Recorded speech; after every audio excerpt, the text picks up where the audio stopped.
Hare Krishna, Hare Krishna, Krishna Krishna. ഹരേ Krishna.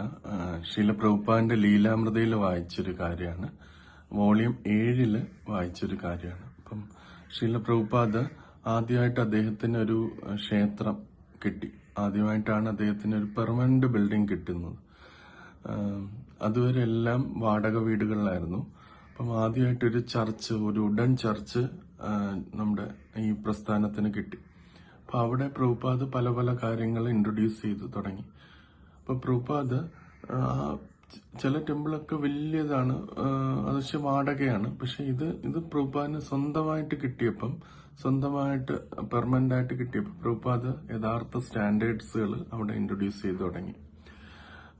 Deity worship, book distribution, ഇതെല്ലാം introduce ചെയ്തത് Los Angeles ടെമ്പിളിൽ വെച്ചാണ്, തുടക്കത്തിൽ വെച്ചാണ്.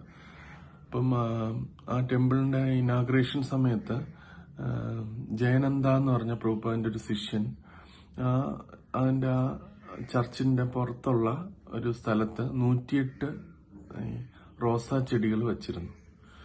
അപ്പം അത് അവരെല്ലാരും എന്നും വന്ന് നോക്കും, അത് എപ്പോഴാണ് പൂക്കുന്നതെന്ന് വിചാരിച്ചു. അപ്പൊ പ്രഭുപാദ് ഡെയ്റ്റി വർഷിപ്പൊക്കെ ഇൻട്രൊഡ്യൂസ് ചെയ്തപ്പോൾ ഒരുപാട് പൂക്കളൊക്കെ വേണം.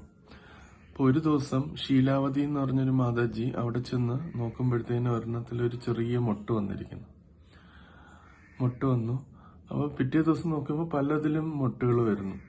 അപ്പം ആ ഫസ്റ്റ് മൊട്ട് വന്നത് നോക്കുമ്പോൾ അതൊരു യെല്ലോ റോസ് ആയിരുന്നു, യെല്ലോ റോസ്.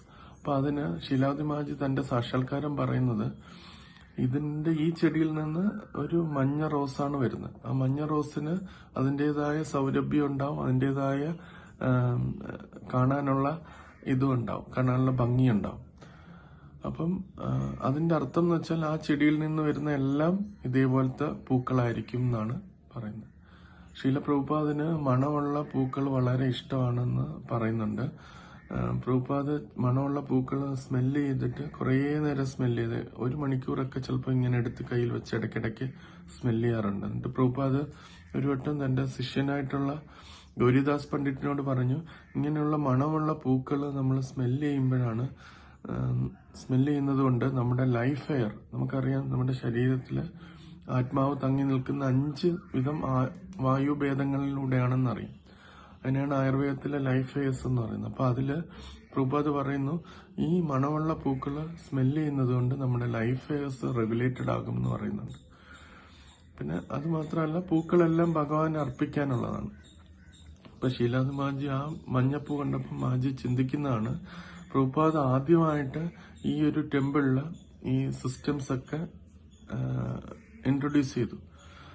അപ്പൊ അദ്ദേഹം ഈ ടെമ്പിളിലാണ് ഇൻട്രൊഡ്യൂസ് ചെയ്തെങ്കിലും അതിന്റെ അർത്ഥം എന്ന് വെച്ചാൽ പ്രഭുപാദിന്റെ മനസ്സില് ഈ ലോകമെമ്പാടും ഈ ഒരു രീതിയിലുള്ള സിസ്റ്റം വരണം എന്നാണ്. അതായത് ഒരു പൂവില് മഞ്ഞപ്പൂ, ഒരു ചെറിയ പൂ കണ്ടു കഴിഞ്ഞാൽ അതിൽ നിന്ന് വരുന്ന എല്ലാം മഞ്ഞപ്പൂക്കളാണെന്ന് മനസ്സിലാവുന്ന പോലെ പ്രഭുപാദ് ആ ഒരു അടിസ്ഥാനം, ഈ പ്രസ്ഥാനത്തിന്റെ അടിസ്ഥാനം ലോസ് ആഞ്ചൽസ് ടെമ്പിൾസിലാണ് തുടങ്ങിയത്. അപ്പം ബുക്ക് വിതരണം ചെയ്യുക, വിഗ്രഹാരാധന ചെയ്യുക, ബാക്കി പ്രീച്ചിങ് ആക്ടിവിറ്റീസ്, സൺഡേ ഫീസ്റ്റ് നല്ല രീതിയിൽ ചെയ്യുക, ആൾക്കാരെ കൂടുതൽ ഇൻവൈറ്റ് ചെയ്യുക, ഈ എല്ലാം തുടങ്ങിയത് ഈ ലോസ് ആഞ്ചൽസ് ടെമ്പിളിലാണ്. അപ്പം പ്രഭുപാദിന്റെ എസൻസ്, ആ പ്രസ്ഥാനത്തിന്റെ എസൻസ്, ഈ കൃഷ്ണ കോൺഷ്യസ് പ്രസ്ഥാനത്തിന്റെ എസൻസ് ആ ടെമ്പിളിൽ നിന്ന് നമുക്ക് മനസ്സിലാക്കാൻ പറ്റും എന്നാണ് ശീലാദ് മാജി ആ മഞ്ഞപ്പൂ വന്നു കഴിഞ്ഞാൽ എല്ലാ പൂവും അതേപോലെ ആയിരിക്കും എന്നുള്ള ഇതിൽ വെച്ച് പറയുന്നത്. അപ്പൊ പ്രഭുപാദ് ചെയ്ത ഓരോ കാര്യങ്ങളും ലോകത്തിൽ എല്ലാവർക്കും ഈശ്വരാബോധം കിട്ടാനുള്ള ഒരു മനോഭാവത്തിലാണ് ഓരോ കാര്യങ്ങളും ഇൻട്രൊഡ്യൂസ് ചെയ്തത് ലോസ് ആഞ്ചൽസ് ടെമ്പിളിൽ വെച്ച്. അപ്പം പ്രഭുപാദിന്റെ മൂവ്മെന്റിന്റെ എസൻസ് തന്നെ ലോകമെമ്പാടും ഈശ്വരാബോധം കിട്ടണം, അതിനുവേണ്ടിയാണ് പ്രഭുപാദ് പ്രീച്ചിങ് പ്രോഗ്രാം, ബുക്ക് വിതരണം, സൺഡേ ഫീസ്റ്റ്, മാഗസിൻ ഡിസ്ട്രിബ്യൂഷന്, അതേപോലെ ഡെയ്റ്റി വർഷിപ്പ്, നല്ല ഡെക്കറേറ്റീവ് ആയിട്ട് ഡെയ്റ്റി വർഷിപ്പ്, ഇതെല്ലാം ഇൻട്രൊഡ്യൂസ് ചെയ്തതെന്ന് ശീലാവതി മാജി പറയും. ഹരേ കൃഷ്ണ.